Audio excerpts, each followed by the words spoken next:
자, 매주 목요일마다 시장을 조금 다른 관점에서 바라보며 투자 전략을 세워보는 시간이죠. 이성수의 마켓포인트입니다.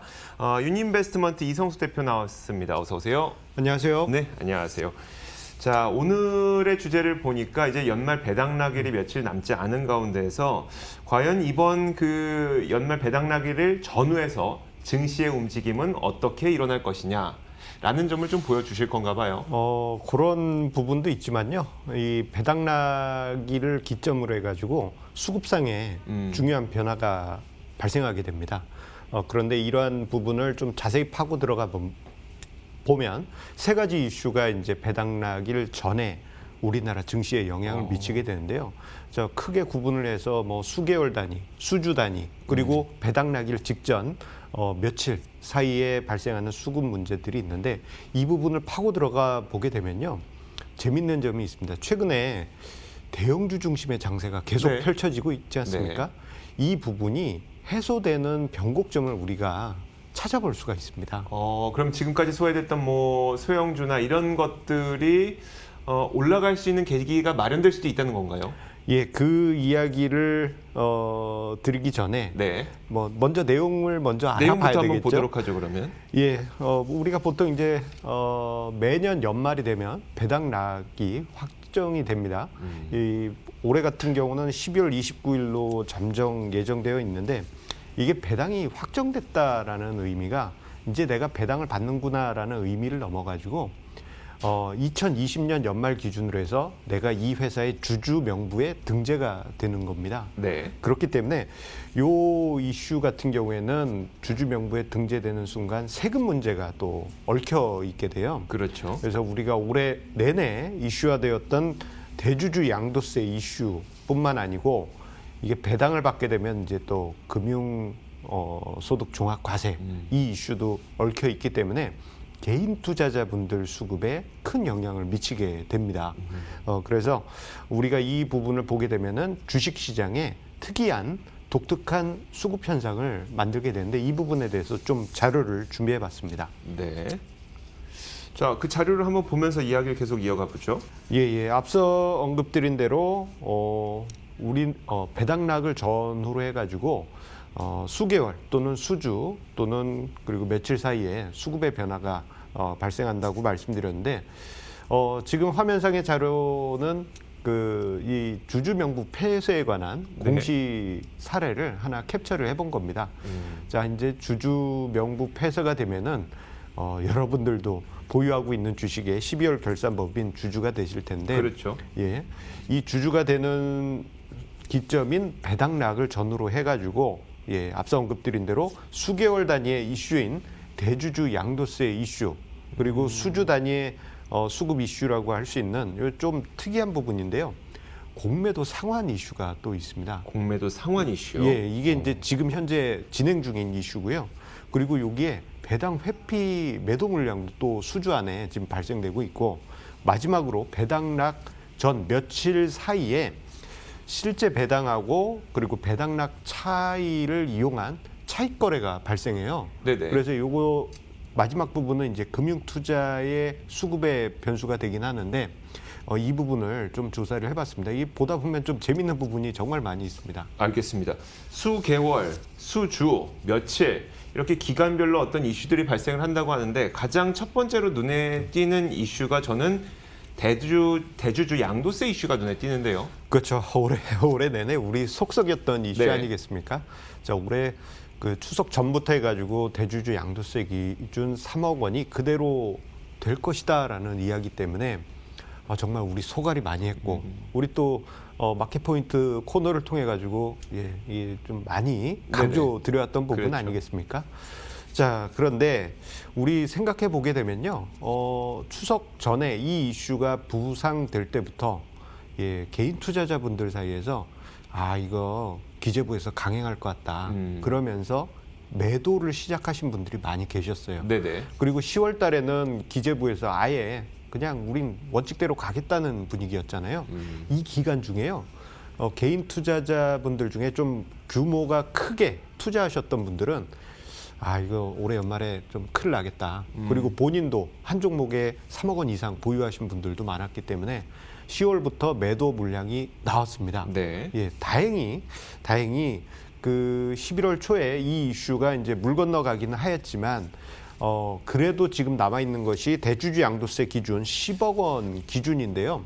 자, 올해 같은 경우에는 개인 투자자분들이 정말 그 고객 예탁금 증가 그리고 개인 순매매 합치면 거의 100조 가까이 됩니다. 네. 자, 엄청난 규모가 들어와 있기 때문에 작년에 10억 원으로 하향된 이후 또다시 올해도 일정 부분 영향을 지금 미치고 있는 것으로 보여지고요.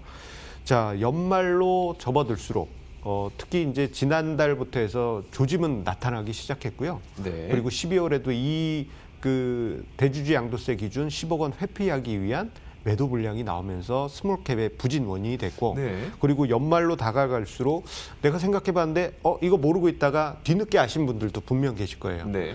예, 이런 물량이 나오면서 연말에 코스닥이나 스몰캡의 상대적 부진 원인 그 스타트점은 10월 중순 이후 더 본격적으로는 11월부터 이러한 현상이 나타나면서 스몰캡의 부진 원인이 되었다. 그렇게 볼 수 있겠습니다. 수주 전에, 그러니까 배당락일 몇 주 전에는 두 가지 이슈가 발생할 수 있다고 했거든요. 공매도 상환 문제와 회피 물량 발생. 이건 어떻게 된 상태예요? 예, 올해 같은 경우에는 지금 3월부터 해서 공매도가 중단되어 있기 때문에 뭐 공매도 이슈에 대해서 별로 생각을 하지 않으십니다만 예년 같은 경우에는요. 공매도가 그래도 계속 있잖아요. 예년에는. 연말 돼서 배당을 받아야 되는 원래 주식의 주인들. 네네. 예, 주식 내놔라. 그렇죠. 빌려줬는데 나 이제 배당도 받아야 되고 주주총회 가서 한 표 해야 되겠다. 그런 또 욕구가 있기 때문에 배당 이 공매도 물량이 상환이 되어야만 합니다. 그래서 재밌는 통계가 있는데 제가 자료 화면을 하나 준비한 게 있거든요. 네. 매년 연말 12월 정도가 되게 되면은 많은 종목들에 있어서 주가와 더불어서 대주 동향이 12월 정도에 그 대주 물량이 쭉 감소하는 그러니까 빌린 물량이 감소하는. 그렇죠. 네. 그 쭉 감소하는 그러한 현상이 나타납니다. 지금 화면상에 자료를 보시게 되면 삼성전자의 2019년 12월 당시 주가와 대차 잔고가 나와 있는데요. 자, 보시게 되면은 12월 내내 대차 잔고가 감소했다라는 것을 볼 수 있습니다. 그만큼 상환을 쭉 했다라는 의미가 있는데, 자, 이 부분이요.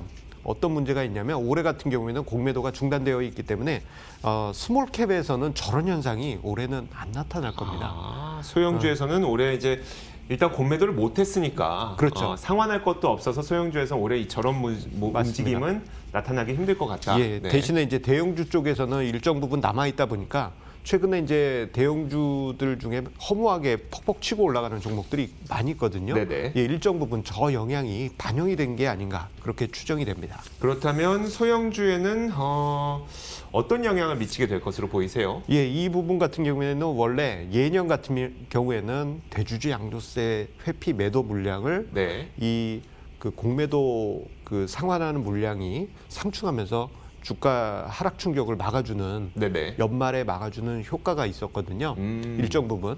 그런데 올해 같은 경우에는 이 부분이 지금 소형주에서는 빠져 있기 때문에 좀 이 대주주 양도세 10억 원 기준을 회피하기 위한 매도 물량이 시장에 어느 정도 영향을 미칠지 네. 좀 지켜볼 변수입니다. 다만 지금 개인의 매수세가 워낙 강하기 때문에 요거 없어도 상충은 될 수는 있어요. 네. 대신에 한번 흥미롭게 보셔야 될 부분이라고 볼 수 있겠습니다. 알겠습니다.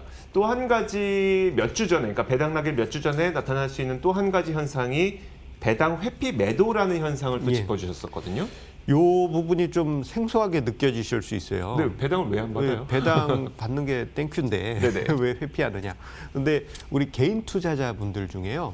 자금 규모가 좀 크게 하시는 분들, 네네. 대주주 양도세 대상뿐만 아니고 이 배당 수익을 많이 받게 될 경우 금융소득 종합과세 대상이 되시는 분들이 있습니다. 네네. 이분들 같은 경우에는 좀 나는 금융소득 종합과세 대상이 되기 싫은데 이 배당 꼭 받아야 되나 이런 분들이 많아요. 네. 그래서 은근히 이제 억대 이상으로 투자하신 분들 중에 배당 안 받기 위해서 매도하신 분들이 은근히 많이 계십니다. 그래서 배당 받는 것보다 내가 내는 세금이 더 크니까. 그렇죠. 네. 그러다 보니까 이 배당락 직전 수주 전부터 해서 이 배당 회피 매도 물량이 나오게 됩니다. 네. 다만 이 규모는 뭐 대주주 양도세 이슈 요 부분보다는 규모 자체는 약해요. 하지만 배당락 직전 수주 전에 배당을 회피하는 매도 물량이 나올 수 있기 때문에 자, 종목 단위에서 한 번씩 얘 왜 이래 이런 현상들이 관찰되게 될 겁니다. 그러니까 이런 현상들은 시장 전반적으로는 잘 안 보일 수도 있겠지만 작은 종목단에서는 굉장히 크게 반영될 수도 있는 거네요. 그렇죠. 거래대금이 작은 종목 같은 경우에는 뭐 한 번에 매덕이 나오면 네네. 꿀렁꿀렁 할 수가 있죠. 그렇죠, 그렇죠. 예. 그 배당락 직전에 차익 거래가 나타날 수 있다는 점도 아마 많은 분들 이거는 좀 알고 계실 것 같긴 해요. 예, 요 부분이 이제 은근히 이제 올해 동학개미 운동 하시는 개인 투자자분들이 많이 스마트해지시면서 네. 많이 아시게 된 부분입니다. 이게 제가 한두 해 전에 칼럼을 통해서 언급을 한 뒤로 이제 많이 노출이 되었던 부분인데요.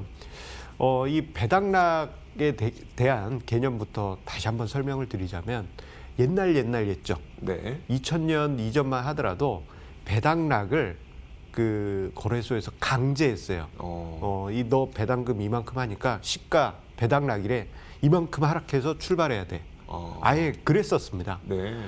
그래서 이제 강제로 배당 주가가 하락한다고 해서 배당락 떨어질 낙자예요. 네네. 그런데 이제 요게 이제 시장의 자율로 맡기게 되면서 점점점 배당금보다는 작은 수준의 주가 하락이 배당락일에 발생되게 됩니다. 네. 그래서 이 부분을 쭉 조사를 해봤는데요. 배당락 전일 대비해서 배당락 일의 평균적인 시가 종가의 등락률 추이를 한번 조사를 해봤습니다. 지금 화면상의 자료를 보시게 되면요.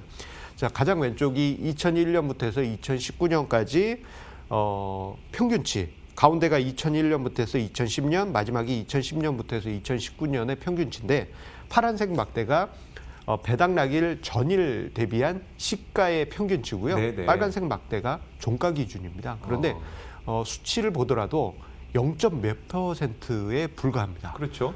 우리나라가 이제 배당률이 낮다고 하더라도 그래도 1%는 넘거든요. 네. 이러한 점을 감안해 본다면은 뭐라 그럴까 이 배당 하루 차이로 해서 네.